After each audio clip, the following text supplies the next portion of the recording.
ਸਤਿ ਸ਼੍ਰੀ ਅਕਾਲ ਜੀ, ਤੁਸੀਂ ਦੇਖ ਰਹੇ ਹੋ ਪੰਜਾਬ ਮੇਲ USA ਟੀਵੀ। ਮੈਂ ਬरुण कौर मान ਖਬਰਾਂ ਦੇ ਬੁਲੇਟਿਨ ਵਿੱਚ ਤੁਹਾਡਾ ਸਵਾਗਤ। ਖਬਰਾਂ ਦੇ ਬੁਲੇਟਿਨ ਦੇ sponsor real estate broker Mohan Cheema. Real estate ਦੀ ਦੁਨੀਆ ਦੇ ਵਿੱਚ ਮੰਨਿਆ ਪ੍ਰਮੰਨਿਆ ਨਾਮ। ਪੇਸ਼ ਨੇ ਪਹਿਲਾਂ ਚੁਣਵੀਆਂ ਖਬਰਾਂ। ਵਿਦੇਸ਼ ਜਾਣ ਵਾਲੇ ਪੰਜਾਬ ਦੇ ਲੋਕਾਂ ਦੀ ਹੁਣ ਘਰ ਵਿੱਚ ਹੀ ਹੋਵੇਗੀ ਵੈਰੀਫਿਕੇਸ਼ਨ। ਅਮਰੀਕਾ ਦਾ ਇਤਿਹਾਸਕ ਕਦਮ, ਜਾਰੀ ਕੀਤਾ ਐਕਸ ਲਿੰਕ ਵਾਲਾ ਪਹਿਲਾ ਪਾਸਪੋर्ट। ब्रिटेन ने सारे देशों ਨੂੰ यात्रा संबंधी रेड लिस्ट ਵਿੱਚੋਂ ਕੀਤਾ ਬਾਹਰ। फेसबुक ने अपनी कंपनी ਨੂੰ ਦਿੱਤਾ ਨਵਾਂ ਨਾਮ मैटा। ਭਾਰਤ ਵਿਰੋਧੀ ਸਰਗਰਮੀਆਂ ਕਰਨ ਵਾਲੇ ਕੈਨੇਡਾ ਅਤੇ ਹੋਰ ਦੇਸ਼ਾਂ ਦੇ ਨਾਗਰਿਕਾਂ ਦੇ ਵੀਜ਼ਾ OCI ਕਾਰਡ ਰੱਦ। ਅਮਰੀਕਾ ਨੇ ਭਾਰਤ ਨੂੰ ਵਾਪਸ ਕੀਤੀਆਂ 248 ਪ੍ਰਾਚੀਨ ਕੀਮਤੀ ਵਸਤਾਂ। अमेरिका ने चीन ते 2000 तो ज्यादा जासूसी मिशन चलाए, PLA खोज करता। अमेरिका ने मन्निया तालिबान कश्मीर विच भारत विरोधी अतवादी संगठन नूं पहुंचा सकता है फायदा, इसलिए है बेहद चिंतित। ते हुणी ना खबरां दा विस्तार।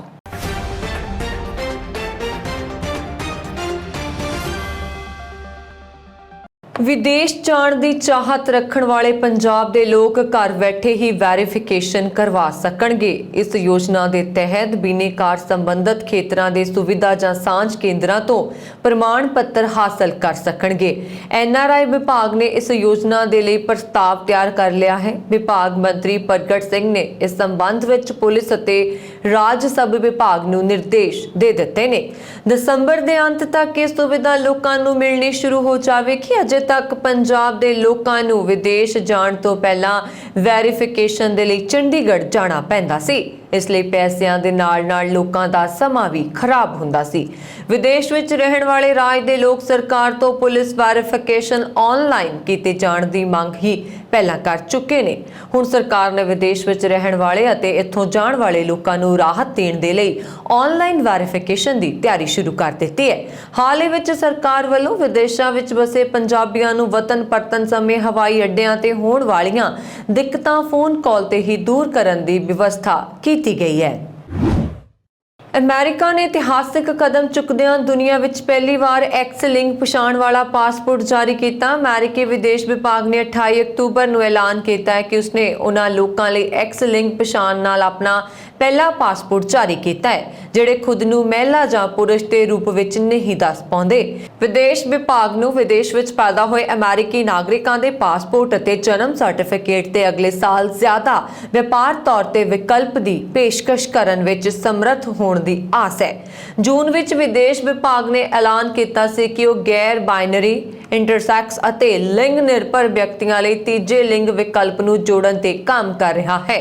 ਪਰ ਉਸਨੇ ਦੱਸਿਆ ਕਿ ਇਸ ਵਿੱਚ ਸਮਾਂ ਲੱਗੇਗਾ ਕਿਉਂਕਿ ਮੌਜੂਦਾ ਕੰਪਿਊਟਰ ਸਿਸਟਮ ਵਿੱਚ ਵਿਆਪਕ ਤਕਨੀਕੀ ਅਪਗ੍ਰੇਡੇਸ਼ਨ ਦੀ ਲੋੜ ਹੈ। ਭਾਵੇਂ ਕਿ ਪਹਿਲਾ ਪਾਸਪੋਰਟ ਜਾਰੀ ਕੀਤਾ ਜਾ ਚੁੱਕਾ ਹੈ, ਪਾਸਪੋਰਟ ਅਰਜ਼ੀਆਂ ਅਤੇ ਸਿਸਟਮ ਅਪਡੇਟ ਨੂੰ ਹਾਲੇ ਵੀ ਪ੍ਰਬੰਧਨ ਵਿੱਚ ਅਤੇ ਬਜਟ ਦਫ਼ਤਰ ਵੱਲੋਂ ਮਨਜ਼ੂਰੀ ਦੇਣ ਦੀ ਲੋੜ ਹੋਏਗੀ, ਜੋ ਉਹਨਾਂ ਦੇ ਜਾਰੀ ਹੋਣ ਤੋਂ ਪਹਿਲਾਂ ਸਾਰੇ ਸਰਕਾਰੀ ਫਾਰਮਾਂ ਨੂੰ ਮਨਜ਼ੂਰੀ ਦਿੰਦਾ ਹੈ। ਵਿਦੇਸ਼ ਵਿਭਾਗ ਨੂੰ ਆਸ ਹੈ ਕਿ ਅਗਲੇ ਸਾਲ ਦੀ ਸ਼ੁਰੂਆਤ ਵਿੱਚ ਵਿਆਪਕ ਤੌਰ ਤੇ ਵਿਕਲਪ ਉਪਲਬਧ ਹੋ ਜਾਵੇਗਾ। ਵਿਦੇਸ਼ ਵਿਭਾਗ ਨੇ ਇਹ ਐਲਾਨ ਵੀ ਕੀਤਾ ਹੈ ਕਿ ਹੁਣ ਉਸ ਨੂੰ ਲਿੰਗ ਵਿਕਲਪ ਚੁਣਨ ਵਾਲਿਆਂ ਲਈ ਮੈਡੀਕਲ ਪ੍ਰਮਾਣੀਕਰਨ ਸਰਟੀਫਿਕੇਟ ਦੀ ਲੋੜ ਨਹੀਂ ਹੋਏਗੀ, ਜੋ ਹੋਰ ਮੌਜੂਦਾ ਦਸਤਾਵੇਜ਼ਾਂ ਜਿਵੇਂ ਕਿ ਡਰਾਈਵਿੰਗ ਲਾਇਸੈਂਸ ਜਾਂ ਜਨਮ ਸਰਟੀਫਿਕੇਟ ਤੋਂ ਵੱਖ ਹੈ।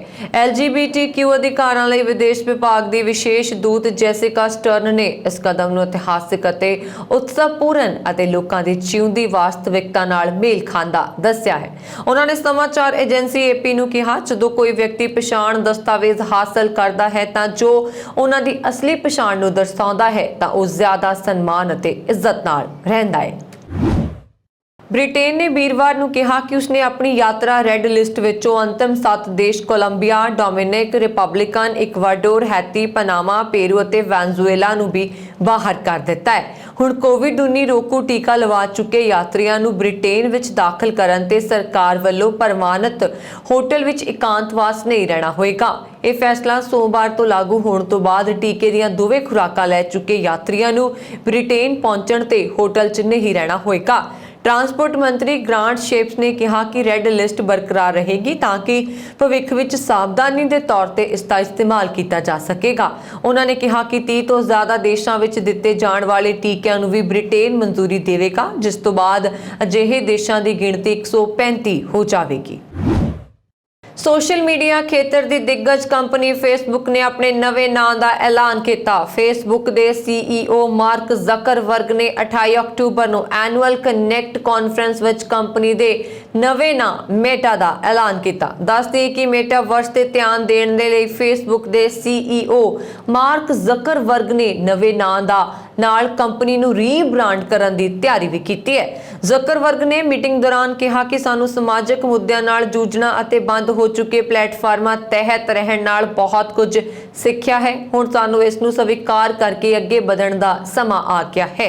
दुनिया भर विच फेसबुक के नाम तो मशहूर सोशल मीडिया प्लेटफॉर्म हुण मेटा के नाम तो जानिया जाएगा। गौरतलब है कि लंबे समय तो फेसबुक नूं नवा नाम देण ते विचार किया जा रहा है, जिसका ऐलान कर दिता गया। दुनिया विच हुण फेसबुक नूं लोग मेटा के नाम तो जानणगे। हालांकि annual connect conference which mark Zuckerberg ने यह भी ऐलान किया है कि फेसबुक के ऐप्स ਅਤੇ ਉਹਨਾਂ ਦੇ ब्रांड ਨੂੰ नहीं बदलिया जा रहा। मीडिया रिपोर्ट मुताबक कंपनी ਨੂੰ मेटा ਦਾ ਨਾਂ ਸੁਝਾਅ फेसबुक के former civic integrity chief Smith Chakraborty ਵੱਲੋਂ ਦਿੱਤਾ ਗਿਆ ਸੀ। फेसबुक के CEO मार्क ज़करबर्ग ने ਵੀਰਵਾਰ ਨੂੰ ਕਿਹਾ ਕਿ ਉਹ मेटा ਦੇ रूप ਵਿੱਚ कंपनी ਦਾ रीब्रांड कर रहे हैं। नवा नाम मेटावर्स के निर्माण से दुनिया के सब तो वड्डे सोशल नैटवर्क से फिर तो ध्यान केंद्रित करने की अपनी इच्छावां नूं रेखांकित करता है। दस दिए कि मार्क ज़करबर्ग मेटावर्स नूं अजिहा वर्चुअल एनवायरनमेंट दसते हैं जिस विच आप खुद एंट्री कर सकते हैं। कहने का मतलब है कि अजे तक वर्चुअल वर्ल्ड नूं आप अपनी स्क्रीन ते देखते हैं। ये मेटावर्स इस तो काफ़ी अगे की चीज़ है। ये एक वर्चुअल दुनिया होएगी जिथे यूजर्स खुद एंट्री लैके किसी काम या गेम नूं अंजाम दे सकणगे। इस काम के लिए फेसबुक ने हज़ारां इंजीनियरां नूं लगा रखा है। फेसबुक तो इलावा कई होर कंपनियां इस दिशा में कदम बढ़ा रही ने। ਭਾਰਤ ਸਰਕਾਰ ਵੱਲੋਂ ਭਾਰਤ ਵਿਰੋਧੀ ਸਰਗਰਮੀਆਂ ਵਿੱਚ ਸ਼ਾਮਲ ਕੈਨੇਡਾ ਅਤੇ ਹੋਰ ਦੇਸ਼ਾਂ ਵਿੱਚ ਰਹਿ ਰਹੇ ਕੁਝ ਭਾਰਤੀ ਮੂਲ ਦੇ ਨਾਗਰਿਕਾਂ ਦੇ ਲੰਬੀ ਮਿਆਦ ਦੇ ਵੀਜ਼ਾ ਅਤੇ OCI ਕਾਰਡ ਰੱਦ ਕਰ ਦਿੱਤੇ ਗਏ ਹਨ। ਇੱਕ ਮੀਡੀਆ ਰਿਪੋਰਟ ਵਿੱਚ ਸੂਤਰਾਂ ਦੇ ਹਵਾਲੇ ਤੋਂ ਕਿਹਾ ਗਿਆ ਹੈ ਕਿ ਕਿਸਾਨ ਪ੍ਰਦਰਸ਼ਨ ਦੀ ਆੜ ਵਿੱਚ ਜੋ ਭਾਰਤ ਵਿਰੋਧੀ ਸਰਗਰਮੀਆਂ ਵਿੱਚ ਸ਼ਾਮਲ ਹਨ ਉਹਨਾਂ ਲੋਕਾਂ ਦੇ ਖਿਲਾਫ ਇਹ ਕਾਰਵਾਈ ਕੀਤੀ ਗਈ ਹੈ। जानकारी साझी करने वाले अधिकारी ने रद्द वीज़ा ਅਤੇ OCI कार्ड की कुल गिणती नहीं दसी है। इस तो इलावा कनेडा सरकार ने देश विच पंजाबी विद्यार्थियों ਦੀਆਂ अपराधिक सरगर्मियां संबंधी भी चिंता प्रगटाई है। सरकार ने उन्हां सारे विद्यार्थियों ਨੂੰ ਭਾਰਤ वापस भेजण ਦਾ फैसला किया जो शराब अपराधां ਨੂੰ अंजाम ਦਿੰਦੇ ਨੇ। इसे कड़ी विच कनेडा सरकार ने मारकुट विच शामिल 7 विद्यार्थियों ਨੂੰ डिपोर्ट करके वापस भारत भेज दिता। रिपोर्ट विच कहा गया है कि ਵੱਖ-ਵੱਖ भारतीय दूतघर अजिहे भारतीय मूल के नागरिकों ते नज़र रख रहे हैं, नाल ही अजिहे भारतीय विद्यार्थियों ते भी नज़र रख रहे हैं जो दूसरे देशों में भारत विरोधी सरगर्मियां विच शामिल हो रहे हैं। एक उच्च सूत्र ने कहा कि दूसरे देशों में पढ़ रहे भारतीय विद्यार्थी जो भारत विरोधी सरगर्मियां विच अते भारतीय दूतघर के कंपलैक्स के बाहर अजिहे भारत विरोधी प्रदर्शन विच शामिल हुंदे ने उन्हां ते भारतीय मिशन की नज़र है। सूत्रा ने कहा कि कुछ दर्जन अजिहे लोगों की पछाण भी की जा चुकी है। उन्होंने ब्लैक लिस्ट किया गया है। जेकर वो भारत यात्रा की कोशिश करते हैं तो उन्होंने उत्थों वापस उन्होंने देश भेज दिता जाएगा। ਭਾਰਤ ਅਤੇ ਕੈਨੇਡਾ ਦੇ ਦੋ ਪੱਖੀ ਸੰਬੰਧਾਂ ਤੇ ਚਿੰਤਾ। ਪਿਛਲੇ ਸਾਲ ਦਸੰਬਰ ਵਿੱਚ ਭਾਰਤ ਨੇ ਕਿਸਾਨਾਂ ਦੇ ਵਿਰੋਧ ਪ੍ਰਦਰਸ਼ਨ ਤੇ ਕੈਨੇਡਾ ਦੇ ਪ੍ਰਧਾਨ ਮੰਤਰੀ ਜਸਟਿਨ ਟਰੂਡੋ ਅਤੇ ਹੋਰ ਕੈਨੇਡਾ ਦੇ ਨੇਤਾਵਾਂ ਦੀ ਟਿੱਪਣੀ ਸੰਬੰਧੀ ਕੈਨੇਡਾ ਦੇ ਹਾਈ ਕਮਿਸ਼ਨਰ ਨਾਦਰ ਪਟੇਲ ਨੂੰ ਤਲਬ ਕੀਤਾ ਸੀ। ਭਾਰਤ ਨੇ ਕਿਹਾ ਸੀ ਕਿ ਕਿਸਾਨਾਂ ਦੇ ਮੁੱਦਿਆਂ ਤੇ ਕੈਨੇਡਾ ਦੇ ਨੇਤਾਵਾਂ ਦੀ ਟਿੱਪਣੀ ਦੇਸ਼ ਦੇ ਅੰਦਰੂਨੀ ਮਾਮਲਿਆਂ ਵਿੱਚ ਦਖਲ-ਅੰਦਾਜ਼ੀ ਜੋ ਭਾਰਤ ਨੂੰ ਮਨਜ਼ੂਰ ਨਹੀਂ। ਭਾਰਤ ਦੇ ਵਿਦੇਸ਼ ਮੰਤਰਾਲਾ ਨੇ ਕਿਹਾ ਕਿ ਜੇਕਰ ਇਹ ਜਾਰੀ ਰਿਹਾ ਤਾਂ ਇਸ ਸਾਲ ਦੋਨਾਂ ਦੇਸ਼ਾਂ ਦੇ ਦੋ ਪੱਖੀ ਸੰਬੰਧਾਂ ਨੂੰ गंभीर रूप नाल नुकसान पहुंचेगा। उधर ट्रूडो सरकार ने उन्हां विद्यार्थियों ते भी नकेल कसनी शुरू कर दी है जो शराब पी के कुटमार करते हैं। अजिहे विद्यार्थियों नूं सरकार भारत वापस भेज रही है। सरकार का कहना है कि पंजाब तो पढ़न आए विद्यार्थियों के कारण देश विच कानून व्यवस्था बिगड़ी जा रही है जो एक गंभीर विषय है। कनेडा विच पंजाबियों के संगठित अपराध का भांडा भज्जिया है। ट्रक अते माल दी कर रहे चोरी कनेडा के वपारक आटो अपराध ब्यूरो के अधिकारियों ने पूरे दक्षिणी ओंटारियो विच कई अदालतों विच ट्रैक्टर ट्रेलर अते लोड चोरी लई जिम्मेवार एक समूह का भी पर्दाफाश किया। ਅਪ੍ਰੈਲ 2021 ਵਿੱਚ ਸ਼ੁਰੂ ਹੋਈ ਇੱਕ ਲੰਬੀ ਜਾਂਚ ਤੋਂ ਬਾਅਦ ਜਾਂਚਕਰਤਾਵਾਂ ਨੇ ਪੀਲ ਖੇਤਰ, ਗ੍ਰੇਟਰ ਟੋਰਾਂਟੋ ਅਤੇ ਨੇੜੇ-ਤੇੜੇ ਦੇ ਹੋਰ ਸ਼ਹਿਰਾਂ ਵਿੱਚ ਸੰਚਾਲਿਤ ਇੱਕ ਸੰਗਠਿਤ ਅਪਰਾਧ ਸਮੂਹ ਤੇ ਧਿਆਨ ਕੇਂਦਰਿਤ ਕਰਨ ਦੀ ਮੁਹਿੰਮ ਸ਼ੁਰੂ ਕੀਤੀ ਸੀ। ਅਮਰੀਕਾ ਨੇ ਵੀਰਵਾਰ ਨੂੰ ਭਾਰਤ ਨੂੰ 12ਵੀਂ ਸਦੀ ਦੇ ਕਾਂਸੀ ਸ਼ਿਵ ਨਟਰਾਜ ਸਮੇਤ 248 ਪ੍ਰਾਚੀਨ ਕੀਮਤੀ ਵਸਤਾਂ ਵਾਪਸ ਕੀਤੀਆਂ, ਜਿਨ੍ਹਾਂ ਦੀ ਕੀਮਤ ਕਰੀਬ $1.5 ਕਰੋੜ ਦੱਸੀ ਗਈ ਹੈ। ਮੈਨਹਟਨ ਦੇ ਜ਼ਿਲ੍ਹਾ ਅਟਾਰਨੀ ਸੀ ਵਾਂਸ ਨੇ ਇੱਕ ਬਿਆਨ ਵਿੱਚ ਕਿਹਾ, ਪਿਛਲੇ ਇੱਕ ਦਹਾਕੇ ਵਿੱਚ 5 ਵੱਖ-ਵੱਖ ਅਪਰਾਧਿਕ ਜਾਂਚ ਦੌਰਾਨ ਬਰਾਮਦ ਕਲਾਕ੍ਰਿਤੀਆਂ ਦਾ ਇਹ ਗੈਰ ਮਾਮੂਲੀ ਇਕੱਠ ਪ੍ਰਾਚੀਨ ਅਤੇ ਆਧੁਨਿਕ ਭਾਰਤ ਵਿਚਾਲੇ ਕਾਲ ਅਤੀਤ ਸੱਭਿਆਚਾਰਕ ਅਤੇ ਬ੍ਰਹਿਮੰਡੀ ਪੁਲ ਦਾ ਪ੍ਰਤੀਕ ਹੈ। ਅਮਰੀਕਾ ਨੇ ਇੱਕ ਪ੍ਰੋਗਰਾਮ ਦੌਰਾਨ ਭਾਰਤ ਨੂੰ ਕਰੀਬ $1.5 ਕਰੋੜ ਕੀਮਤ ਦੀ 248 ਪ੍ਰਾਚੀਨ ਕੀਮਤੀ ਵਸਤਾਂ ਵਾਪਸ ਕੀਤੀਆਂ ਅਤੇ ਇਸ ਦੌਰਾਨ ਭਾਰਤ ਦੇ ਕੌਂਸਲ ਜਨਰਲ ਰਣਧੀਰ ਜੈਸਵਾਲ ਅਤੇ ਅਮਰੀਕਾ ਦੀ ਹੋਮਲੈਂਡ ਸਿਕਿਉਰਿਟੀ ਇਨਵੈਸਟੀਗੇਸ਼ਨ ਦੇ ਸੀਨੀਅਰ ਅਧਿਕਾਰੀ ਐਰਿਕ ਰੋਸੇਨਬਲਾਟ ਵੀ ਮੌਜੂਦ ਰਹੇ। ਜਾਇਸਵਾਲ ਨੇ ਭਾਰਤ ਨੂੰ ਪ੍ਰਾਚੀਨ ਕੀਮਤੀ ਵਸਤਾਂ ਵਾਪਸ ਕਰਨ ਵਿੱਚ ਸਹਿਯੋਗ ਅਤੇ ਸੰਯੋਗ ਲਈ ਮੈਨਹਟਨ ਦੇ ਜ਼ਿਲ੍ਹਾ ਅਟਾਰਨੀ ਦਫ਼ਤਰ ਦਾ ਧੰਨਵਾਦ ਕੀਤਾ। ਚੀਨ ਦੀ ਪੀਪਲਸ ਲਿਬਰੇਸ਼ਨ ਆਰਮੀ ਦੇ ਇੱਕ ਖੋਜਕਾਰ ਨੇ ਚੀਨੀ ਫੌਜ ਦੇ ਇੱਕ ਸਾਲਾਨਾ ਸੰਮੇਲਨ ਵਿੱਚ ਕਿਹਾ ਕਿ ਅਮਰੀਕੀ ਜੰਗੀ ਜਹਾਜ਼ਾਂ ਅਤੇ ਜਹਾਜ਼ਾਂ ਨੇ ਇਸ ਸਾਲ ਚੀਨ ਤੇ ਨਿਸ਼ਾਨਾ ਵਿੰਨ੍ਹਦੇ ਹੋਏ 2000 ਤੋਂ ਜ਼ਿਆਦਾ ਜਾਸੂਸੀ ਮਿਸ਼ਨ ਸੰਚਾਲਿਤ ਕੀਤੇ। ਉਹਨਾਂ ਨੇ ਦਾਅਵਾ ਕੀਤਾ ਕਿ ਦੋਵੇਂ ਦੇਸ਼ਾਂ ਦਰਮਿਆਨ ਦੁਸ਼ਮਣੀ ਵਧਣ ਦਰਮਿਆਨ ਇਸ ਤਰ੍ਹਾਂ ਦੀ ਕਰੀਬੀ ਜਾਸੂਸੀ ਨਾਲ ਦੇਸ਼ ਦੀ ਪ੍ਰਭੂਸੱਤਾ ਸੁਰੱਖਿਆ ਨੂੰ ਖਤਰਾ ਹੈ। PLA the academy of military science ਵਿੱਚ ਖੋਜਕਰਤਾ ਕਾਓ ਯਾਨ ਯੋਂਗ ਨੇ ਕਿਹਾ ਕਿ ਇਹਨਾਂ ਮਿਸ਼ਨਾਂ ਵਿੱਚ ਚੀਨੀ ਨਿਯੰਤਰਿਤ ਟਾਪੂਆਂ ਅਤੇ ਵਿਵਾਦਤ ਚੀਨ ਸਾਗਰ ਵਿੱਚ ਚਟਾਨਾਂ ਨਾਲ ਹੀ ਚੀਨ ਦੇ ਤਟਵਰਤੀ ਖੇਤਰਾਂ ਨੂੰ ਵੀ ਨਿਸ਼ਾਨਾ ਬਣਾਇਆ ਗਿਆ। ਅਮਰੀਕਾ ਦੇ ਉਪ ਰੱਖਿਆ ਮੰਤਰੀ ਕਾਲਿਨ ਐਚਕॉल ਨੇ ਕਿਹਾ ਕਿ ਭਾਰਤ ਸਰਕਾਰ ਅਫਗਾਨਿਸਤਾਨ ਦੀ ਸਥਿਤੀ ਬਾਰੇ ਚਿੰਤਤ ਹਨ। ਉਹ ਉੱਥੋਂ ਦੀ ਅਸਥਿਰਤਾ ਤੇ ਅੱਤਵਾਦ ਵਿਰੋਧੀ ਆਪਣੀਆਂ ਚਿੰਤਾਵਾਂ ਬਾਰੇ ਪਰੇਸ਼ਾਨ ਹੈ। ਅਫਗਾਨਿਸਤਾਨ ਦੀ ਸਥਿਤੀ ਨੂੰ ਦੇਖਦੇ ਹੋਏ ਰੱਖਿਆ ਵਿਭਾਗ ਦੇ ਉਪ ਮੰਤਰੀ ਨੇ ਅਮਰੀਕੀ ਸੰਸਦ ਮੈਂਬਰਾਂ ਨੂੰ ਕਿਹਾ ਕਿ ਅਫਗਾਨਿਸਤਾਨ ਦੀ ਵਰਤਮਾਨ ਸਥਿਤੀ ਤੇ ਭਾਰਤ ਚਿੰਤਿਤ ਹੈ। ਕਾਲਿਨ ਐਚਕॉल ਨੇ ਅਫਗਾਨਿਸਤਾਨ, ਦੱਖਣੀ ਤੇ ਮੱਧ ਏਸ਼ੀਆ ਸੁਰੱਖਿਆ ਤੇ ਸੁਣਵਾਈ ਦੌਰਾਨ ਸੈਨੇਟ ਦੀ ਹਥਿਆਰਬੰਦ ਸੇਵਾ ਕਮੇਟੀ ਦੇ ਮੈਂਬਰਾਂ ਨੇ ਕਿਹਾ ਕਿ ਮੈਨੂੰ ਯਕੀਨ ਹੈ ਕਿ ਤੁਸੀਂ ਇਸ ਗੱਲ ਤੋਂ ਜਾਣੂ ਹਨ ਕਿ ਭਾਰਤੀ ਅਫਗਾਨਿਸਤਾਨ ਦੀ ਸਥਿਤੀ ਬਾਰੇ ਚਿੰਤਤ ਨੇ। ਉਹ ਉੱਥੋਂ ਦੀ ਅਸਥਿਰਤਾ ਤੇ ਅੱਤਵਾਦ ਵਿਰੋਧੀ ਆਪਣੀਆਂ ਚਿੰਤਾਵਾਂ ਬਾਰੇ ਪਰੇਸ਼ਾਨ ਹਨ। ਸੈਨੇਟਰ ਗੈਰੀ ਪੀਟਰਸ ਦੇ ਇੱਕ ਸਵਾਲ ਦੇ ਜਵਾਬ ਵਿੱਚ ਕਾਲ ਨੇ ਕਿਹਾ ਕਿ ਭਾਰਤੀ ਇਹਨਾਂ ਮੁੱਦਿਆਂ ਤੇ ਸਾਡੇ ਨਾਲ ਕੰਮ ਕਰਨਾ ਚਾਹੁੰਦੇ ਹਨ। ਉਹਨਾਂ ਨੇ ਕਿਹਾ ਕਿ ਅਫਗਾਨਿਸਤਾਨ ਪ੍ਰਤੀ ਭਾਰਤ ਦੀਆਂ ਨੀਤੀਆਂ ਦੀ ਕਲਪਨਾ ਵੱਡੇ ਪੱਧਰ ਤੇ ਪਾਕਿਸਤਾਨ ਨਾਲ ਮੁਕਾਬਲੇ ਦੇ ਲੁਕਵੇਂ ਸੰਘਰਸ਼ ਨੂੰ ਧਿਆਨ ਵਿੱਚ ਰੱਖ ਕੇ ਕੀਤੀ ਜਾਂਦੀ ਹੈ। ਇਹ ਵੀ ਇੱਕ ਕਾਰਨ ਹੈ ਕਿ ਭਾਰਤ ਦੇ ਇਸ ਖਦਸ਼ੇ ਨੂੰ ਸਾਨੂੰ ਚਿੰਤਤ ਹੋਣਾ ਚਾਹੀਦਾ ਹੈ ਕਿ ਤਾਲਿਬਾਨ ਪ੍ਰਸ਼ਾਸਨ ਕਸ਼ਮੀਰ ਦੇ ਆਸ-ਪਾਸ ਖਾਸ ਤੌਰ ਤੇ ਭਾਰਤ ਵਿਰੋਧੀ ਅੱਤਵਾਦੀ ਸੰਗਠਨਾਂ ਨੂੰ ਫਾਇਦਾ ਪਹੁੰਚਾ ਸਕਦਾ ਹੈ। ਉਹਨਾਂ ਨੇ ਕਿਹਾ ਕਿ ਇਸ ਅਹਿਮ ਭਾਈਵਾਲੀ ਨਾਲ ਮਿਲ ਕੇ ਕੰਮ ਕਰਨ ਪ੍ਰਤੀ ਸਾਡੀ ਪ੍ਰਤੀਬੱਧਤਾ ਤੇ ਇਹ ਤੱਥ ਕਿ ਭਾਰਤ ਅਮਰੀਕਾ ਦਾ ਇੱਕੋ ਇੱਕ ਨਾਮਜ਼ਦ ਪ੍ਰਮੁੱਖ ਰੱਖਿਆ ਭਾਈਵਾਲ ਹੈ। ਹੁਣ ਸਾਡੇ ਲਈ ਇਹ ਸਮਝਣਾ ਅਹਿਮ ਹੈ ਕਿ ਅਫਗਾਨਿਸਤਾਨ ਪ੍ਰਤੀ ਉਹਨਾਂ ਦਾ ਨਜ਼ਰੀਆ ਕਿਹੋ ਜਿਹਾ ਹੈ ਤੇ ਅੱਗੇ ਕਿਹੋ ਜਿਹਾ ਰਹੇਗਾ। ਸੈਨੇਟਰ ਜੈਕ ਰੀਡ ਦੇ ਇੱਕ ਹੋਰ ਸਵਾਲ ਦੇ ਜਵਾਬ ਵਿੱਚ ਕਾਲ ਨੇ ਕਿਹਾ ਕਿ ਪਾਕਿਸਤਾਨ ਇੱਕ ਚੁਣੌਤੀਪੂਰਨ ਭੂਮਿਕਾ ਪੇਸ਼ ਕਰਦਾ ਹੈ, ਪਰ ਉਹ ਨਹੀਂ ਚਾਹੁੰਦਾ ਕਿ ਅਫਗਾਨਿਸਤਾਨ ਅੱਤਵਾਦੀ ਹਮਲਿਆਂ ਜਾਂ ਬਾਹਰੀ ਹਮਲਿਆਂ ਲਈ ਸੁਰੱਖਿਅਤ ਪਨਾਹਗਾਰ ਬਣੇ। ਅਮਰੀਕਾ ਦੀ ਸੰਸਦ ਵਿੱਚ ਦੀਵਾਲੀ ਦੇ ਸਾਲਾਨਾ ਸਮਾਗਮ ਵਿੱਚ ਅਮਰੀਕੀ ਸੰਸਦ ਮੈਂਬਰਾਂ ਨੇ ਕਿਹਾ ਕਿ ਹਿੰਦੂ ਅਮਰੀਕੀ ਸੱਭਿਆਚਾਰ ਨੇ ਅਮਰੀਕਾ ਅਤੇ ਦੁਨੀਆ ਨੂੰ ਜ਼ਿਆਦਾ ਖੁਸ਼ਹਾਲ ਬਣਾਇਆ। ਸੰਸਦ ਮੈਂਬਰ ਹੋ ਰਹੇ ਖੰਨਾ ਨੇ ਕਿਹਾ ਕਿ ਭਾਈਚਾਰੇ ਦੇ ਰੂਪ ਵਿੱਚ ਅਸੀਂ ਲੰਬੀ ਯਾਤਰਾ ਤੈਅ ਕੀਤੀ ਹੈ ਅਤੇ ਅਸੀਂ ਇੱਕ ਅਜਿਹੇ ਸਥਾਨ ਤੇ ਪਹੁੰਚ ਗਏ ਹਾਂ ਜਿੱਥੇ ਮੇਰੇ ਵੱਲੋਂ ਹਰ ਹਿੰਦੂ ਅਮਰੀਕੀ ਕਹਿ ਸਕਦਾ ਹੈ ਕਿ ਇਸ ਭਾਈਚਾਰੇ ਨਾਲ ਸੰਬੰਧਿਤ ਹੋਣ ਤੇ ਮੈਨੂੰ ਮਾਣ ਹੈ। ਮੈਨੂੰ ਦੀਵਾਲੀ ਮਨਾਉਣ ਦਾ ਮਾਣ ਹੈ। ਇਸ ਸਮਾਰੋਹ ਵਿੱਚ ਅਮਰੀਕਾ ਦੇ ਰਾਸ਼ਟਰਪਤੀ ਜੋ ਬਾਈਡਨ ਦੀ ਸੀਨੀਅਰ ਸਲਾਹਕਾਰ ਨੀਰਾ ਟੰਡਨ, ਅਮਰੀਕੀ ਸਰਜਨ ਜਨਰਲ ਵਾਈਸ ਐਡਮਿਰਲ ਵਿਵੇਕ ਮੂਰਤੀ, ਭਾਰਤੀ ਅਮਰੀਕੀ ਸੰਸਦ ਮੈਂਬਰ ਪ੍ਰੈਮਿਲਾ ਜੈਪਾਲ ਅਤੇ ਸੰਸਦ ਮੈਂਬਰ ਰਾਜਾ ਕ੍ਰਿਸ਼ਨਾ ਮੂਰਤੀ ਨੇ ਵੀ ਦੀਵਾਲੀ ਦੀ ਮਹੱਤਤਾ ਤੇ ਗੱਲ ਕੀਤੀ। ਕੈਲੀਫੋਰਨੀਆ ਦੇ ਮਿਨੀ ਪੰਜਾਬ ਵਜੋਂ ਜਾਣੇ ਜਾਂਦੇ ਸ਼ਹਿਰ ਯੂਬਾ ਸਿਟੀ ਦਾ ਸਾਲਾਨਾ ਨਗਰ ਕੀਰਤਨ ਅਤੇ ਗੁਰਮਤਿ ਸਮਾਗਮ 7 ਨਵੰਬਰ 2021 ਦਿਨ ਐਤਵਾਰ ਨੂੰ ਹੋ ਰਿਹਾ ਹੈ। ਇਸ ਵਾਰ ਦਾ ਇਹ ਨਗਰ ਕੀਰਤਨ ਅਤੇ ਗੁਰਮਤਿ ਸਮਾਗਮ ਸ੍ਰੀ ਗੁਰੂ ਗ੍ਰੰਥ ਸਾਹਿਬ ਦੇ ਗੁਰਤਾ ਗੱਦੀ ਦਿਵਸ ਨੂੰ ਸਮਰਪਿਤ ਹੋਵੇਗਾ।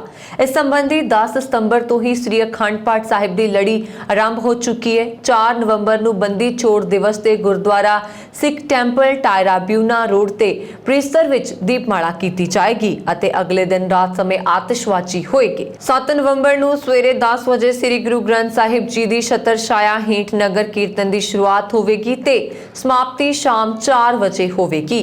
याद रहे पिछले साल कोरोना की महामारी के चलदियां यह नगर कीर्तन नहीं निकल सकिया सी। कोविड-19 वैक्सीन लाजमी करन दे विरोध विच न्यूयॉर्क विच अग बुझाऊ विभाग के मुलाजमां वल्लों एक विशाल रैली कड्ढी गई। मुलाजम मेयर की सरकारी रिहाइश ग्रेसी मैनशन विखे इकट्ठे होए ते कोविड वैक्सीन लाजमी लाउण दा विरोध किया। प्रदर्शनकारियों ने वैक्सीन टीकाकरण विरुद्ध नारेबाजी की। उन्होंने my body my choice, natural immunity ते एसेंशियल वर्कर्स और नॉट डिस्पोजेबल हीरोज वर्गे नारे ला के कोविड-19 टीकाकरण का विरोध किया। ਇੱਥੇ ਵਰਣਨਯੋਗ ਹੈ ਕਿ ਨਿਊਯਾਰਕ ਦੇ ਅੱਗ ਬੁਝਾਊ ਵਿਭਾਗ, ਪੁਲਿਸ ਵਿਭਾਗ ਤੇ ਸ਼ਹਿਰ ਵਿੱਚ ਕੰਮ ਕਰਦੇ ਹੋਰ ਮੁਲਾਜ਼ਮਾਂ ਨੂੰ ਸ਼ੁੱਕਰਵਾਰ ਸ਼ਾਮ 5 ਵਜੇ ਤੱਕ ਘੱਟੋ-ਘੱਟ ਇੱਕ ਟੀਕਾ ਲੱਗੇ ਹੋਣ ਦਾ ਸਬੂਤ ਵਿਖਾਉਣ ਲਈ ਕਿਹਾ ਗਿਆ ਹੈ। ਇਸੇ ਦੌਰਾਨ ਮੁਲਾਜ਼ਮਾਂ ਨੇ ਕਿਹਾ ਕਿ ਉਹ ਕੋਵਿਡ-19 ਟੀਕੇ ਨਹੀਂ ਲਗਵਾਉਣਗੇ ਤੇ ਨੌਕਰੀਆਂ ਛੱਡ ਜਾਣਗੇ।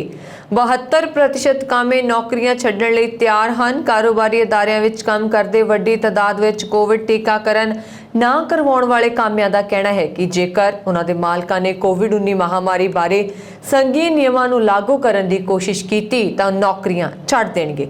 ਕੈਸਰ ਫੈਮਿਲੀ ਫਾਊਂਡੇਸ਼ਨ ਜੋ ਸਿਹਤ ਮੁੱਦਿਆਂ ਨਾਲ ਜੁੜੀ ਇੱਕ ਵੱਡੀ ਸੰਸਥਾ ਹੈ ਵੱਲੋਂ ਕਰਵਾਏ ਇੱਕ ਸਰਵੇ ਵਿੱਚ ਸਪਸ਼ਟ ਹੋਇਆ ਹੈ ਕਿ ਕੋਵਿਡ-19 ਟੀਕਾਕਰਨ ਨਾ ਕਰਵਾਉਣ ਵਾਲੇ 72% ਕਾਮਿਆਂ ਨੇ ਕਿਹਾ ਹੈ ਕਿ ਜੇਕਰ ਉਹਨਾਂ ਦੇ ਮਾਲਕਾਂ ਨੇ ਕੋਵਿਡ ਵੈਕਸੀਨ ਜ਼ਰੂਰੀ ਲਵਾਉਣ ਲਈ ਕਿਹਾ ਤੇ ਟੈਸਟ ਕਰਵਾਉਣ ਦੀ ਪੇਸ਼ਕਸ਼ ਨਾ ਕੀਤੀ ਤਾਂ ਉਹ ਨੌਕਰੀਆਂ ਛੱਡ ਦੇਣਗੇ। 37% ਕਾਮਿਆਂ ਨੇ ਕਿਹਾ ਕਿ ਜੇਕਰ ਉਹਨਾਂ ਨੂੰ ਕੋਵਿਡ ਵੈਕਸੀਨ ਲਵਾਉਣ ਲਈ ਮਜਬੂਰ ਕੀਤਾ ਜਾਵੇ ਜਾਂ ਵੈਕਸੀਨ ਨਾ ਲਵਾਉਣ ਤੇ ਹਫ਼ਤਾਵਾਰੀ ਟੈਸਟ ਲਾਜ਼ਮੀ ਕਰ ਦਿੱਤਾ ਤਾਂ ਉਹ ਨੌਕਰੀਆਂ ਨੂੰ ਅਲਵਿਦਾ ਕਹਿ ਦੇਣਗੇ। ਜ਼ਿਕਰਯੋਗ ਹੈ ਕਿ ਵਾਈਡਨ ਪ੍ਰਸ਼ਾਸਨ ਨੇ ਕੋਵਿਡ-19 ਸੰਬੰਧੀ ਨਵੇਂ ਨਿਯਮ ਤਿਆਰ ਕੀਤੇ ਜਿਨ੍ਹਾਂ ਤਹਿਤ ਜੇਕਰ ਕਿਸੇ ਕਾਰੋਬਾਰੀ ਅਦਾਰੇ ਵਿੱਚ 100 ਜਾਂ ਇਸ ਤੋਂ ਵੱਧ ਮੁਲਾਜ਼ਮ ਕੰਮ ਕਰਦੇ ਨੇ ਤਾਂ ਉਹਨਾਂ ਨੂੰ ਆਪਣੇ ਸਾਰੇ ਮੁਲਾਜ਼ਮਾਂ ਦਾ ਟੀਕਾਕਰਨ ਕਰਵਾਉਣਾ ਲਾਜ਼ਮੀ ਹੋਏਗਾ ਤੇ ਜਿਹੜੇ ਮੁਲਾਜ਼ਮ ਟੀਕਾਕਰਨ ਨਹੀਂ ਕਰਵਾਉਣਗੇ ਉਹਨਾਂ ਨੂੰ ਹਫ਼ਤੇ ਵਿੱਚ 2 ਵਾਰ ਕੋਰੋਨਾ ਟੈਸਟ ਕਰਵਾਉਣੇ ਪੈਣਗੇ। ਸਰਵੇ ਵਿੱਚ ਇਹ ਵੀ ਪਾਇਆ ਗਿਆ ਹੈ ਕਿ ਬਹੁਤ ਸਾਰੇ ਕਾਰੋਬਾਰੀ ਅਦਾਰਿਆਂ ਦੇ ਸਮੁੱਚੇ ਮੁਲਾਜ਼ਮ ਟੀਕਾਕਰਨ ਕਰਵਾਉਣ ਲਈ ਸਹਿਮਤ ਹਨ ਜਾਂ ਉਹਨਾਂ ਨੇ ਟੀਕਾਕਰਨ ਕਰਵਾ ਲਿਆ ਹੈ। ਯੂਨਾਈਟਿਡ 에ਅਰਲਾਈਨਸ ਤੇ ਟਾਈਸਨ ਫੂਡਸ ਜਿਨ੍ਹਾਂ ਨੇ ਟੀਕਾਕਰਨ ਲਾਜ਼ਮੀ ਕੀਤਾ ਤੇ ਸਾਰੇ ਮੁਲਾਜ਼ਮ ਟੀਕਾਕਰਨ ਨਿਯਮਾਂ ਨੂੰ ਅਪਣਾਉਣ ਲਈ ਸਹਿਮਤ ਹੋਏ ਹਨ। ਕਾਰੋਬਾਰੀ ਅਦਾਰਿਆਂ ਨਾਲ ਜੁੜੇ ਅਧਿਕਾਰੀਆਂ ਦਾ ਕਹਿਣਾ ਹੈ ਕਿ ਟੀਕਾਕਰਨ ਦੇ ਵਿਰੋਧ ਵਿੱਚ ਮੁਲਾਜ਼ਮਾਂ ਵੱਲੋਂ ਨੌਕਰੀਆਂ ਛੱਡ ਦੇਣ ਕਾਰਨ ਵੱਡੀ ਪੱਧਰ ਉੱਪਰ ਮੁਲਾਜ਼ਮਾਂ ਦੀ ਘਾਟ ਪੈਦਾ ਹੋ ਜਾਏਗੀ ਜਿਸ ਕਾਰਨ ਸਪਲਾਈ ਪ੍ਰਭਾਵਿਤ ਹੋਵੇਗੀ ਜਿਸ ਦਾ ਸਿੱਧਾ ਅਸਰ ਕਾਰੋਬਾਰੀ ਅਦਾਰਿਆਂ ਉੱਪਰ ਹੋਏਗਾ। गूगल ने पाकिस्तान के अतवादी संगठन जैश-ए-मोहम्मद ते वड्डी कार्रवाई की। इस कार्रवाई के तहत अतवादी संगठन जैश-ए-मोहम्मद के ऐप चंगियां गल्लां नूं गूगल प्ले स्टोर ने हटा दिता। एक मीडिया रिपोर्ट विच खुलासे के बाद गूगल ने एक कार्रवाई की। ऐप हटाए जाण तक इसनूं 5000 तो ज़्यादा वार डाउनलोड किया गया सी। ऐप के तार सीधे तौर पर मुखी मसूद अजहर नाल जुड़े सन। ऐप के डिवेलपर ने एक बालग विच पेज भी बनाया सी जो ऐप के वेरवे नाल पेज नाल हाइपरलिंक से। इस पेज ते 2 वारी पेज भी हाइपरलिंक सन जिस विच मसूद अजहर के संदेश वाले वीडियो अते उसते छोटे भरा अब्दुल रौफ असकर अते करीबी तलहा सैफ की रिकॉर्डिंग भी सी। इस विच एक पेज ते मसूद अजहर दीयां लिखियां किताबां भी सन। मीडिया रिपोर्टां विच इस गल दा खुलासा होने के बाद गूगल ने इसनूं अपने प्ले स्टोर तो हटा दिता। गौरतलब है कि अतवादी समूह जैश-ए-मोहम्मद नूं अमेरिकी विदेश विभाग ने विदेशी अतवादी संगठन वजों मानता दित्ती सी। इटली की राजधानी रोम विखे 30 ਅਤੇ 31 अक्तूबर ਨੂੰ ਹੋਣ ਜਾ ਰਹੇ 16ਵੇਂ G20 सार्क सम्मेलन ਨੂੰ ਲੈ ਕੇ ਇੱਥੇ ਬਹੁਤ ਹੀ ਸਖਤ ਸੁਰੱਖਿਆ ਪ੍ਰਬੰਧ ਕੀਤੇ ਗਏ। ਰੋਮ ਦੇ ਆਯੂਰ ਮੈਟਰੋ ਸਟੇਸ਼ਨ ਨੇੜੇ G20 ਦੀ ਇਮਾਰਤ ਅਤੇ ਆਲੇ ਦੁਆਲੇ 10 ਕਿਲੋਮੀਟਰ ਤੱਕ ਦੇ ਏਰੀਏ ਨੂੰ ਮਿਲਟਰੀ ਛਾਉਣੀ ਵਿੱਚ ਤਬਦੀਲ ਕਰ ਦਿੱਤਾ ਗਿਆ ਅਤੇ ਲਗਭਗ 5000 ਸੁਰੱਖਿਆ ਕਰਮੀ ਦੇਖ ਰੇਖ ਲਈ ਲਗਾਏ ਗਏ ਹਨ। ਆਵਾਜਾਈ ਨੂੰ ਰੱਖਣ ਲਈ ਬਹੁਤ ਸਾਰੀਆਂ ਸੜਕਾਂ ਅਤੇ ਮੈਟਰੋ ਦੇ ਕੁਝ ਸਟੇਸ਼ਨਾਂ ਨੂੰ ਬੰਦ ਕਰ ਦਿੱਤਾ ਗਿਆ ਹੈ। ਪ੍ਰਧਾਨ ਮੰਤਰੀ ਦਰਾਗੀ ਵੱਲੋਂ ਸੁਰੱਖਿਆ ਪ੍ਰਬੰਧਾਂ ਦਾ ਖੁਦ ਜਾਇਜ਼ਾ ਲਿਆ ਗਿਆ। इस 2 रोज़ा 16वें G20 सम्मेलन विच अमेरिकी राष्ट्रपति बाइडन, प्रधानमंत्री नरेंद्र मोदी समेत ਵੱਖ-ਵੱਖ मुल्कां दे नुमाइंदे पहुंच रहे हैं जो कि विश्व पद्धरी अर्थ व्यवस्था और वातावरण आदि विषयां ते विचार वटांदरा करनगे। ਗਲਾਸਗੋ ਵਿੱਚ ਹੋ ਰਹੇ ਕੋਪ 26 ਜਲਵਾਯੂ ਸੰਮੇਲਨ ਵਿੱਚ ਵਿਸ਼ਵ ਭਰ ਤੋਂ ਹਜ਼ਾਰਾਂ ਡੈਲੀਗੇਟ ਕਾਰਕੁਨ ਸ਼ਮੂਲੀਅਤ ਕਰ ਰਹੇ ਨੇ। ਪਰ ਸੰਮੇਲਨ ਦੇ ਵਕਫੇ ਦੌਰਾਨ ਹਜ਼ਾਰਾਂ ਡੈਲੀਗੇਟਾਂ ਨੂੰ ਆਪਣੀ ਰਿਹਾਇਸ਼ ਲਈ ਜਦੋਜਹਿਦ ਕਰਨੀ ਪਏਗੀ। ਹਜ਼ਾਰਾਂ ਲੋਕਾਂ ਨੂੰ ਪਨਾਹ ਦੇਣ ਲਈ ਕੋਈ ਬੈਕਅਪ ਯੋਜਨਾ ਨਹੀਂ ਹੈ, ਜਿਨ੍ਹਾਂ ਨੂੰ ਰਹਿਣ ਲਈ ਜਗ੍ਹਾ ਨਹੀਂ ਮਿਲੀ ਹੈ। ਕੋਪ 26 ਦੇ ਸਮਾਗਮਾਂ ਵਿੱਚ ਹਿੱਸਾ ਲੈਣ ਲਈ ਗਲਾਸਗੋ ਆਉਣ ਵਾਲੇ ਲੋਕਾਂ ਨੂੰ ਰਿਹਾਇਸ਼ ਤੇ ਪ੍ਰਬੰਧ ਕੀਤੇ ਬਿਨਾਂ ਸ਼ਹਿਰ ਦੀ ਯਾਤਰਾ ਨਾ ਕਰਨ ਦੀ ਚੇਤਾਵਨੀ ਵੀ ਦਿੱਤੀ ਗਈ ਹੈ, ਜਦੋਂ ਕਿ ਸੰਯੁਕਤ ਰਾਸ਼ਟਰ ਦੇ ਕਈ ਅਧਿਕਾਰਤ ਡੈਲੀਗੇਟ ਅਜੇ ਵੀ ਰਹਿਣ ਲਈ ਜਗ੍ਹਾ ਦਾ ਪ੍ਰਬੰਧ ਕਰਨ ਲਈ ਸੰਘਰਸ਼ ਕਰ ਰਹੇ ਨੇ। ਸੰਯੁਕਤ ਰਾਸ਼ਟਰ ਜਲਵਾਯੂ ਸੰਮੇਲਨ ਵਿੱਚ 25,000 ਤੋਂ ਵੱਧ ਡੈਲੀਗੇਟਾਂ, 10,000 ਪੁਲਿਸ ਅਧਿਕਾਰੀਆਂ ਅਤੇ ਹਜ਼ਾਰਾਂ ਹੋਰ ਪ੍ਰਚਾਰਕਾਂ ਅਤੇ ਕਾਰਕੁਨਾਂ ਦੀ ਸ਼ਮੂਲੀਅਤ ਦੀ ਉਮੀਦ ਦੇ ਬਾਵਜੂਦ ਸਿਰਫ 15,000 ਹੋਟਲ ਦੇ ਕਮਰੇ ਪਹਿਲਾਂ ਹੀ ਸੁਰੱਖਿਅਤ ਕੀਤੇ ਜਾਣ ਤੋਂ ਬਾਅਦ ਰਿਹਾਇਸ਼ੀ ਸੰਕਟ ਦਾ ਸਾਹਮਣਾ ਕੀਤਾ ਜਾ ਰਿਹਾ ਹੈ। ਇਸ ਇਵੈਂਟ ਲਈ ਅਧਿਕਾਰਤ ਹਾਊਸਿੰਗ ਬਿਊਰੋ ਨੇ ਸਕਾਟਿਸ਼ ਐਗਜ਼ੀਬਿਸ਼ਨ ਸੈਂਟਰ ਦੇ 20 ਮੀਲ ਦੇ ਅੰਦਰ ਸਿਰਫ 5,000 ਕਮਰੇ ਬੁੱਕ ਕੀਤੇ, ਜਿੱਥੇ ਕੋਪ 26 ਹੋਏਗਾ। ਰਿਹਾਇਸ਼ੀ ਸੰਕਟ ਦਾ ਸਾਹਮਣਾ ਕਰਨ ਲਈ ਵਾਤਾਵਰਣ ਸੰਗਠਨਾਂ ਨੇ ਗਲਾਸਗੋ ਸਿਟੀ ਕੌਂਸਲ ਨੂੰ ਐਮਰਜੈਂਸੀ ਰਿਹਾਇਸ਼ ਵਜੋਂ ਜਿਮ ਹਾਲ ਖੋਲ੍ਹਣ ਜਾਂ ਕੈਂਪ ਸਾਈਟਾਂ ਨੂੰ ਸਥਾਪਿਤ ਕਰਨ ਦੀ ਅਪੀਲ ਕੀਤੀ ਹੈ। ਇਸ ਦੇ ਨਾਲ ਹੀ ਤਕਰੀਬਨ 3300 ਲੋਕਾਂ ਨੂੰ ਰਿਹਾਇਸ਼ ਦੇਣ ਲਈ 2 ਸਮੁੰਦਰੀ ਜਹਾਜ਼ਾਂ ਦਾ ਵੀ ਪ੍ਰਬੰਧ ਕੀਤਾ ਗਿਆ। ਇਸ ਤੋਂ ਇਲਾਵਾ ਸਥਾਨਕ ਨਿਵਾਸੀਆਂ ਵੱਲੋਂ ਵੀ ਯੋਜਨਾਵਾਂ ਤਹਿਤ ਆਪਣੇ ਘਰਾਂ ਵਿੱਚ ਰਿਹਾਇਸ਼ ਦੀ ਪੇਸ਼ਕਸ਼ ਕੀਤੀ ਜਾ ਰਹੀ ਹੈ। ਇਸ ਸਭ ਕੁਝ ਦੌਰਾਨ ਸਭ ਤੋਂ ਵੱਡੀ ਸਮੱਸਿਆ ਦਾ ਸਾਹਮਣਾ ਅੰਤਰਰਾਸ਼ਟਰੀ ਵਿਦਿਆਰਥੀਆਂ ਨੂੰ ਕਰਨਾ ਪੈ ਰਿਹਾ ਹੈ, ਜੋ ਵਿਦੇਸ਼ਾਂ ਤੋਂ ਗਲਾਸਗੋ ਜਾਂ ਆਸ-ਪਾਸ ਦੀਆਂ ਯੂਨੀਵਰਸਿਟੀਆਂ ਵਿੱਚ ਪੜ੍ਹਨ ਆਉਣ ਦੀ ਤਿਆਰੀ ਵਿੱਚ ਨੇ। ਰਿਹਾਇਸ਼ੀ ਕਮਰਿਆਂ ਦੇ ਸੰਕਟ ਕਾਰਨ ਜਾਂ ਤਾਂ ਉਹਨਾਂ ਨੂੰ ਕਮਰੇ ਮਿਲ ਨਹੀਂ ਰਹੇ, ਜੋ ਮਿਲਦੇ ਨੇ ਤਾਂ ਮਕਾਨ ਮਾਲਕਾਂ ਵੱਲੋਂ ਕਿਰਾਏ ਦਾ ਅਥਾਹ ਵਾਧਾ ਕਰ ਦਿੱਤਾ ਗਿਆ ਹੈ। ਫਿਲਹਾਲ ਕੋਪ 26 ਦੌਰਾਨ ਰਿਹਾਇਸ਼ ਸੰਕਟ ਵੇੜੇ ਆਈ ਜਨ ਵਿੰਨੋ ਕੁੜੀ ਦੇ ਕੰਨ ਕਹਾਵਤ ਦਾ ਰੂਪ ਧਾਰਨ ਕਰਦਾ ਨਜ਼ਰ ਆ ਰਿਹਾ ਹੈ। ਕੈਨੇਡਾ ਦੇ ਡਾਕ ਵਿਭਾਗ ਨੇ 4 ਨਵੰਬਰ ਨੂੰ ਆ ਰਹੇ ਰੋਸ਼ਨੀਆਂ ਦੇ ਤਿਉਹਾਰ ਦੀਵਾਲੀ ਤੇ ਡਾਕ ਟਿਕਟ ਜਾਰੀ ਕੀਤੀ ਹੈ। ਕੈਨੇਡਾ ਪੋਸਟ ਦੇ CEO ਡਗ ਨੇ ਦੱਸਿਆ ਕਿ ਦੀਵਾਲੀ ਦੀ ਇਹ ਡਾਕ ਟਿਕਟ ਉੱਘੇ ਡਿਜ਼ਾਈਨਰ ਸਿਓਰਾ ਜੇ ਪੀਕ ਵੱਲੋਂ ਤਿਆਰ ਕੀਤੀ ਗਈ ਹੈ, ਜਿਸ ਉੱਪਰ ਰੰਗੋਲੀ ਦੀ ਤਸਵੀਰ ਲਗਾਈ ਗਈ ਹੈ। ਉਹਨਾਂ ਨੇ ਦੱਸਿਆ ਕਿ 10 ਟਿਕਟਾਂ ਵਾਲੇ ਪੈਕੇਜ ਦੀ ਕੀਮਤ $13 ਭਾਵ 785 ਰੁਪਏ ਰੱਖੀ ਗਈ ਹੈ। 10 ਟਿਕਟਾਂ ਵਾਲੇ 80,000 ਬੁਕਲੈਟ ਛਪਵਾਏ ਗਏ ਹਨ। ਵੈਨਕੂਵਰ ਇਲਾਕੇ ਦੀਆਂ ਬਹੁਤ ਸਾਰੀਆਂ ਦੁਕਾਨਾਂ ਤੇ ਮਿੱਟੀ ਦੇ ਦੀਵੇ, ਹਟੜੀਆਂ ਅਤੇ ਭਾਂਡੇ ਪਹੁੰਚ ਚੁੱਕੇ ਨੇ। ਟੋਰਾਂਟੋ ਲਾਗਲੇ ਮਾਰਖਮ ਖੇਤਰ ਵਿੱਚ ਇੱਕ ਛੋਟਾ ਨਿੱਜੀ ਜਹਾਜ਼ ਕਿਸੇ ਤਕਨੀਕੀ ਨੁਕਸ ਦਾ ਸ਼ੱਕ ਪੈਣ ਤੇ ਚਾਲਕ ਵੱਲੋਂ ਸੁਰੱਖਿਅਤ ਜਗ੍ਹਾ ਵੇਖ ਕੇ ਇਸ ਨੂੰ 407 ਹਾਈਵੇ ਤੇ ਹੀ ਉਤਾਰ ਦਿੱਤਾ ਗਿਆ। ਪਤਾ ਲੱਗਾ ਹੈ ਕਿ ਟੋਰਾਂਟੋ ਦੇ ਬੋਟਨ ਲਵ ਲੋਕਲ 에ਅਰਪੋਰਟ ਤੋਂ ਉੱਡਿਆ ਇਹ ਛੋਟਾ ਜਹਾਜ਼ ਜਦੋਂ ਟੋਰਾਂਟੋ ਦੇ ਹਾਈਵੇ 407 ਐਂਡ ਹਾਈਵੇ 401 ਦੇ ਨੇੜੇ ਸੀ ਤਾਂ ਇਸ ਦੇ ਚਾਲਕ ਨੂੰ ਇਸ ਜਹਾਜ਼ ਵਿੱਚ ਕੋਈ ਨੁਕਸ ਪੈਣ ਦਾ ਸ਼ੱਕ ਪਿਆ, ਜਿਸ ਨੇ ਇਸ ਨੂੰ ਸ਼ਹਿਰ ਦੀਆਂ ਇਮਾਰਤਾਂ ਵਾਲੇ ਪਾਸੇ ਨਾਲ ਜਾ ਕੇ ਹਾਈਵੇ ਤੇ ਸੁਰੱਖਿਅਤ ਉਤਾਰਨਾ ਹੀ ਠੀਕ ਸਮਝਿਆ, ਜਿਸ ਬਾਰੇ ਪਤਾ ਲੱਗਣ ਤੇ ਪੁਲਿਸ, ਫਾਇਰ ਬ੍ਰਿਗੇਡ ਅਤੇ ਹੋਰ ਸੁਰੱਖਿਅਤ ਅਮਲਾ ਤੁਰੰਤ ਹਰਕਤ ਵਿੱਚ ਆ ਗਿਆ ਅਤੇ ਥੋੜੀ ਦੇਰ ਬਾਅਦ ਹਾਈਵੇ ਦੀਆਂ ਕੁਝ ਲਾਈਨਾਂ ਵੀ ਬੰਦ ਕਰਨੀਆਂ ਪਈਆਂ। ਕਿਸੇ ਵੀ ਤਰ੍ਹਾਂ ਦੇ ਜਾਨੀ ਅਤੇ ਮਾਲੀ ਨੁਕਸਾਨ ਤੋਂ ਵੀ ਬਚਾ ਹੀ ਰਿਹਾ ਅਤੇ ਬਾਅਦ ਵਿੱਚ ਇਸ ਜਹਾਜ਼ ਨੂੰ ਇੱਕ ਵਾਹਨ ਵਿੱਚ ਲੱਦ ਕੇ ਬਾਹਰ ਲਿਜਾਇਆ ਗਿਆ। ਭਾਰਤ ਵਿੱਚ ਹੁਣ ਸਰਕਾਰੀ ਬਾਬੂ 에ਅਰ ਇੰਡੀਆ ਦੀ ਮੁਫਤ ਯਾਤਰਾ ਨਹੀਂ ਕਰ ਸਕਣਗੇ, ਕਿਉਂਕਿ ਟਾਟਾ ਸੰਸ ਵੱਲੋਂ 에ਅਰਲਾਈਨ ਦੀ ਮਲਕੀਅਤ ਗੁਆਉਣ ਤੋਂ ਬਾਅਦ ਇਸਨੇ ਸਰਕਾਰੀ ਅਧਿਕਾਰੀਆਂ ਨੂੰ ਕਰਜ਼ੇ ਦੀਆਂ ਸਹੂਲਤਾਂ ਦੇਣਾ ਬੰਦ ਕਰ ਦਿੱਤਾ ਹੈ। ਇਸ ਦੇ ਨਾਲ ਹੀ ਸਰਕਾਰ ਨੇ ਸਾਰੇ ਮੰਤਰਾਲਿਆਂ ਅਤੇ ਵਿਭਾਗਾਂ ਨੂੰ ਇਹ ਵੀ ਕਿਹਾ ਹੈ ਕਿ ਉਹ ਕਰਜ਼ੇ ਵਿੱਚ ਡੁੱਬੀ 에ਅਰ ਇੰਡੀਆ ਦੇ ਬਕਾਏ ਤੁਰੰਤ ਕਲੀਅਰ ਕਰਨ ਅਤੇ ਹੁਣ ਤੋਂ ਟਿਕਟਾਂ ਸਿਰਫ ਨਕਦੀ 'ਚ ਹੀ ਖਰੀਦਣ। ਸਰਕਾਰ ਨੇ ਇਸ ਮਹੀਨੇ ਦੀ ਸ਼ੁਰੂਆਤ ਵਿੱਚ 에ਅਰ ਇੰਡੀਆ ਨੂੰ ਟਾਟਾ ਗਰੁੱਪ ਦੀ holding company tales private limited ਨੂੰ 18,000 ਕਰੋੜ ਰੁਪਏ ਵਿੱਚ ਵੇਚਣ ਦਾ ਫੈਸਲਾ ਕੀਤਾ। ਵਿੱਤ ਮੰਤਰਾਲੇ ਦੇ ਅਧੀਨ ਖਰਚ ਵਿਭਾਗ ਨੇ 2009 ਦੇ ਇੱਕ ਆਦੇਸ਼ ਵਿੱਚ ਕਿਹਾ ਕਿ LTC ਸਮੇਤ ਹਵਾਈ ਯਾਤਰਾ ਦੇ ਮਾਮਲਿਆਂ ਵਿੱਚ ਜਿੱਥੇ ਭਾਰਤ ਸਰਕਾਰ ਹਵਾਈ ਰੂਟ ਦਾ ਖਰਚਾ ਸਪੈਂਡ ਕਰਦੀ ਹੈ, ਅਧਿਕਾਰੀ ਹਵਾਈ ਯਾਤਰਾ ਕਰ ਸਕਦੇ ਨੇ।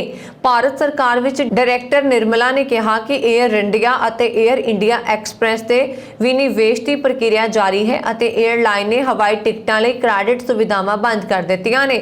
ਇਸ ਲਈ ਵਿਭਾਗ ਨੇ ਦਫ਼ਤਰ ਦੇ ਮੈਮੋਰੈਂਡਮ ਵਿੱਚ ਕਿਹਾ ਕਿ ਸਾਰੇ ਮੰਤਰਾਲਿਆਂ ਵਿਭਾਗਾਂ ਨੂੰ ਨਿਰਦੇਸ਼ ਵਿੱਚ ਦਿੱਤਾ ਜਾਂਦਾ ਹੈ ਕਿ ਉਹ 에ਅਰ ਇੰਡੀਆ ਦੇ ਬਕਾਏ ਤੁਰੰਤ ਅਦਾ ਕਰਨ। ਅਗਲੀਆਂ ਹਦਾਇਤਾਂ ਤੱਕ 에ਅਰ ਇੰਡੀਆ ਤੋਂ ਹਵਾਈ ਟਿਕਟਾਂ ਨਕਦ ਵਿੱਚ ਖਰੀਦੋ। ਟਾਟਾ ਸੰਸ ਨੇ 90 ਸਾਲ ਪਹਿਲਾਂ ਇਸ 에ਅਰਲਾਈਨ ਦੀ ਸਥਾਪਨਾ ਕੀਤੀ ਸੀ। ਗਰੁੱਪ ਨੇ ਇਸ ਨੂੰ ਖਰੀਦਣ ਲਈ 18,000 करोड़ रुपए की बोली लगा के 100% हिस्सेदारी हासिल की। सरकार ने इस महीने टाटा संस की बोली नूं मंजूरी दे दी। सरकारी मालकी वालियां कंपनियां दे निजीकरण लई जिम्मेवार केंद्र सरकार के निवेश ਅਤੇ जनतक संपत्ति प्रबंधन विभाग के ਸਕੱਤਰ तुहीन कांत पांडे ने पिछले दिनी कहा सी कि टाटा संस की विशेष इकाई टाटा ग्रुप की होल्डिंग कंपनी सफल बोलीकार है। शाहरुख खान के प्रशंसकों की प्रार्थना आखिर वीरवार को उस समय पूरी हो गई जब बॉम्बे हाई कोर्ट ने आर्यन को जमानत दे दी। प्रशंसकों के एक वड्डे समूह ने शाहरुख खान के बंगले के बाहर इकट्ठे होकर खुशी मनाई। शाहरुख के छोटे पुत्र अब्राम के चेहरे ते टैरिस ते खलोतियां खुशी साफ झलक रही सी। समर्थकों के एक वड्डे समूह के हत्थां 'च बैनर सी जिस ते लिखिया सी राजकुमार आर्यन वापसी ते तुहाडा स्वागत। कुछ समर्थकों ने आतिशबाजी भी की। एक समर्थक ने आख्या कि साडी मन्नत पूरी हो गई है। इस तो इलावा फिल्म निर्माता राहुल ढोलकिया, सुधीर मिश्रा और अदाकार आर माधवन ने आर्यन की जमानत का स्वागत किया है। उत्तरी भारत विच हवा का रुख बदलना शुरू हो गया है। सवेरे शाम मौसम बदलता नजर आ रहा है। भारत विच सर्दियों की शुरुआत शरद पूर्णिमा तो बाद मनी जाती है। अजिहे विच इस बार ठंड कितनी होवेगी इसका अंदाजा लगाया गया है। मौसम विभाग के एक अंदाजे मुताबक इस साल देश विच ठंड होर बढ़ेगी। पिछले कुछ सालों के मुकाबले इस साल ठंड ज्यादा पैण वाली है। मौसम विभाग मुताबक उत्तर पूर्वी एशिया विच इस बार कड़ाके की ठंड पै सकती है। देश के उत्तरी हिस्सों में अगले 2 दिनों पारा 3 डिग्री सैल्सीयस तक हेठां आउण की संभावना है। उत्तर पश्चिमी हवावां कारण अगले हफ्ते तक दिल्ली का तापमान 13 डिग्री सैल्सीयस तक पहुंचने की भी संभावना है। मौसम विभाग मुताबक आने वाले कुछ दिनों तापमान च होर गिरावट आएगी जिस कारण ठंड होर बढ़ेगी। सुदूर प्रशांत महासागर विच मौसम च आए बदलाव कारण यह अंदाजा लगाया जा रहा है। विज्ञानी अपनी भाषा विच इस बदलाव नूं ला लीना का प्रभाव दस रहे हैं। इस मौसम की स्थिति लई ला लीना नूं जिम्मेवार दस्या जा रहा है। ला लीना प्रशांत विच उभर रहा। इसका आम तौर पर मतलब है कि उत्तरी गोलाधार विच तापमान आम नालों घट होएगा। इसका असर उत्तर प्रदेश, राजस्थान और बिहार विच देखा जा सकता है। मौसम विभाग का कहना है कि मौसम विच कोई असाधारण बदलाव नहीं। अक्तूबर के अंत तक ठंड दस्तक दिंदी है। धमाकेदार सलामी बल्लेबाज डेविड वार्नर की फार्म विच शानदार वापसी नाल आस्ट्रेलिया ने श्रीलंका नूं ICC T20 विश्व कप के ग्रुप 1 के मैच विच बुधवार नूं एक पासड़ अंदाज विच 7 विकेटां नाल हरा के टूरनामेंट विच लगातार दूजी जित हासिल की। श्रीलंका ने आस्ट्रेलिया विरुद्ध मैच विच 20 ओवरां विच 6 विकेटां ते 154 दौड़ां का चुनौतीपूर्ण स्कोर बनाया पर उसके गेंदबाज इस स्कोर का बचाव नहीं कर सके। आस्ट्रेलिया ने 17 ओवरां विच 3 विकेटां ते 155 दौड़ां बना के आसान जित हासिल कर ली। वार्नर ने 42 गेंदां ते 65 दौड़ां की पारी विच 10 चौके लगाए। वार्नर ने अपने साथी ओपनर ते कप्तान विच दियां 37 दौड़ां की तूफानी पारी तो पहले विकेट दे लई 6.5 ओवर विच 70 दौड़ां बनाईयां। आस्ट्रेलिया ने 10 दौड़ां के अंतराल नाल विकेट डिगे। फिंच ने 23 गेंदां ते 5 चौकियां ते 2 छक्कियां की मदद नाल 37 दौड़ां बनाईयां। भारत के लक्ष्य सेन ने वीरवार नूं सिंगापुर के लो कीन यू ते आसान जित दे नाल फ्रेंच ओपन बैडमिंटन पुरुष सिंगल मुकाबले के तीजे दौर विच प्रवेश किया। सेन ने दूजे दौर के मैच नूं 40 मिनट विच 21-17, 21-13 नाल अपने नां किया। भारत की मिक्सड डबल्स जोड़ी पनप्पा ते रक्की रैंडी लई हालांकि एक दिन वधिया नहीं रहा। भारतीय जोड़ी नूं आखिरी 16 मुकाबले इंडोनेशिया के प्रवीण जॉर्डन और एंड मिताली देवा ओक्टाविंदी की जोड़ी तो 21-15, 17-21, 19-21 नाल हार चलनी पई। एक होर सिंगल मैच विच भी समीर वर्मा रिटायर्ड हर्ट हो गए। इंडोनेशिया के शेसार हिरेन रुस्तिवितो के विरुद्ध जदों उन्होंने मैच छड्डण का फैसला किया तो उदों स्कोर 16-21, 21-12 सी। इस सन हुण तक ਦੀਆਂ ਖਬਰਾਂ ਮੈਨੂੰ ਵरुण ਕੌਰ ਮਾਨ ਨੂੰ ਦਿਓ ਆ ਗਿਆ। ਹੋਰ ਖਬਰਾਂ ਦੇ ਲਈ ਸਾਡਾ YouTube ਚੈਨਲ ਪੰਜਾਬ ਮੇਲ USA TV ਜ਼ਰੂਰ ਸਬਸਕ੍ਰਾਈਬ ਕਰੋ। ਸਤਿ ਸ਼੍ਰੀ ਅਕਾਲ।